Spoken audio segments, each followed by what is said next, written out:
What's up, Browns fans? Nathan Zegura here with the season finale of Training Camp Insider presented by Snapple.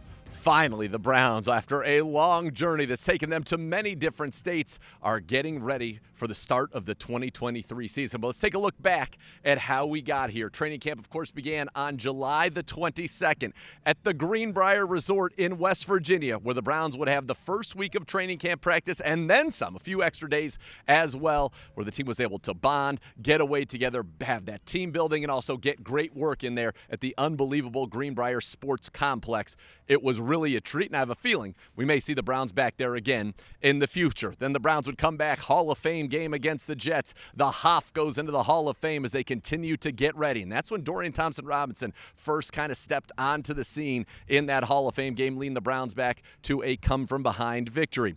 The preseason would continue against the Washington Commanders, and then the Browns would travel once again to Philadelphia. First, really, I think the highlight of this offseason period, 2 days of joint practices against the defending NFC champions, a team that was really a play away from winning the Super Bowl. And last year, going into the 2022 season, the Browns had joint practices with the Eagles, and frankly, you could tell that the Eagles were in a different class. And so this was a real barometer, a measuring stick. Well, the Browns went into Philadelphia and more than held their own. In fact, all accounts had the Browns dominating the first of those 2 days of joint practices, while the NFC champs roared back in day number 2. But one thing was clear, the Browns belonged. They had the talent. The offseason acquisitions, especially along the defensive line, really stood out against one of the best offensive lines in the league, that of the Eagles, and so you knew the Browns were on the right path. Preseason game against the Eagles, and then finally a trip to Kansas City to take on the defending Super Bowl champions in the preseason finale, one that saw the Browns starters get their most extensive work of the preseason.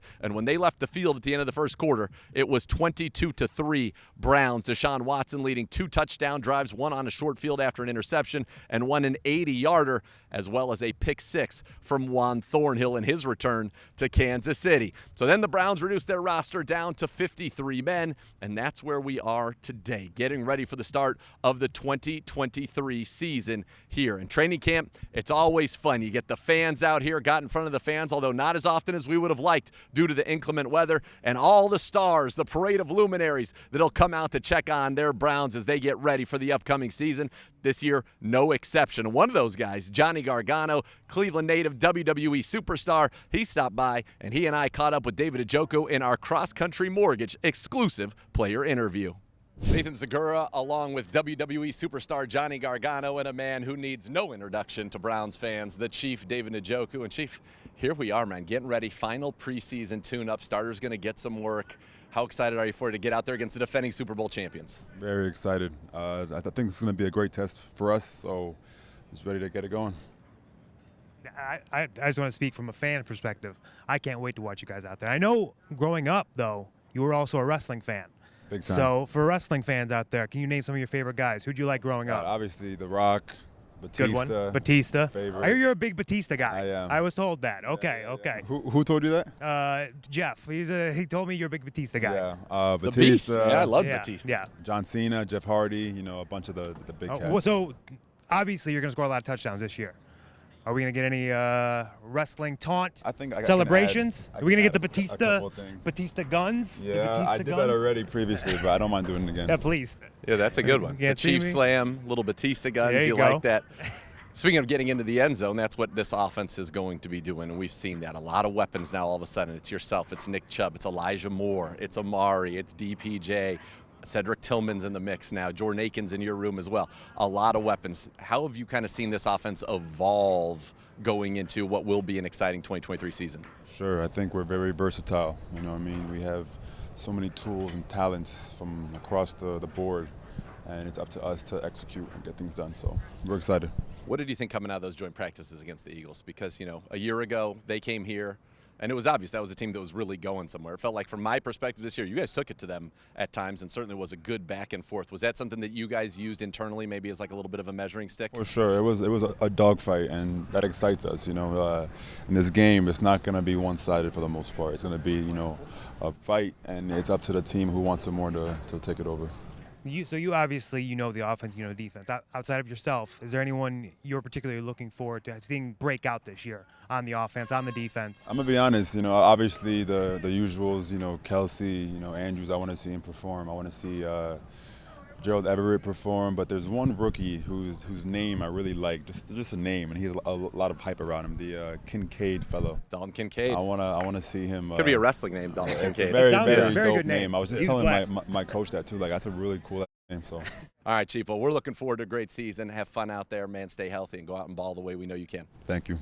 Always great catching up with the Chief. And speaking of catching it, how about that touchdown grab against the Chiefs? Ran that perfect corner route. What a ball from Deshaun Watson. And I have a feeling we're going to see a lot of that this season. Now, the preseason's a time for great stories, and we're going to tell you about a few of those in the 53-man roster in just a little bit. But I don't know if there was a greater story than Dorian Thompson-Robinson. The UCLA product was a fifth-round pick of the Browns this year, and he took the Browns and the league by storm. Leading passer in the preseason in the NFL. He was in such command, a quarterback rating of over 100. The game did not look too big for him, showing off the ability to make throws at all levels of the field, showing the ability to make plays in the pocket, and then also to use his legs to make plays out of the pocket, not to mention using his body as a blocker. In fact, DTR had a couple of great blocks, one that sprung Demetric Felton for a touchdown in the Hall of Fame game, and then two against the Washington Commanders, one of which resulted in an unnecessary roughness blindside block penalty. You don't see a quarterback do that often, but I can tell you his teammates loved it, and you know who else loved it? The coaches and the front office, because this team felt comfortable trading Josh Dobbs to Arizona, and DTR will go into this season backing up Deshaun Watson. And throughout the preseason, we had DTR mic'd up for you, so take a listen. Got to get warmed up today.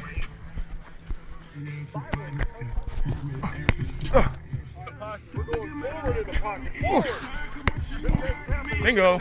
Trying to focus on keeping my right foot in the ground the whole day. I got you. One more ball.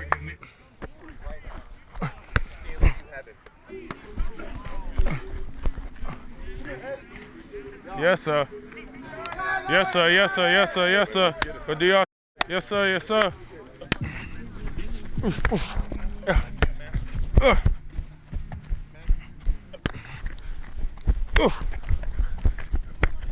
Shoulders down. I'm up right here. Yes, sir. I got you for it.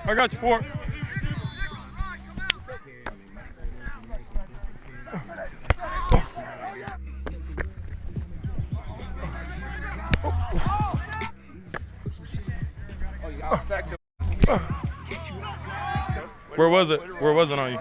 It was close? Yeah. Perfect. All right.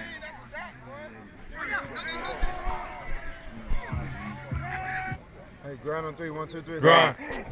Well, DTR, he made the roster. The Browns' initial 53 came out Tuesday at about 3 o'clock. And here's what it looks like. And remember, this is just the initial 53. There will be some moves after this. But we'll start on the offensive side. 2 quarterbacks, Deshaun Watson, Dorian Thompson-Robinson. 3 running backs with Nick Chubb. You also had the newly acquired Pierre Strong and Jerome Ford.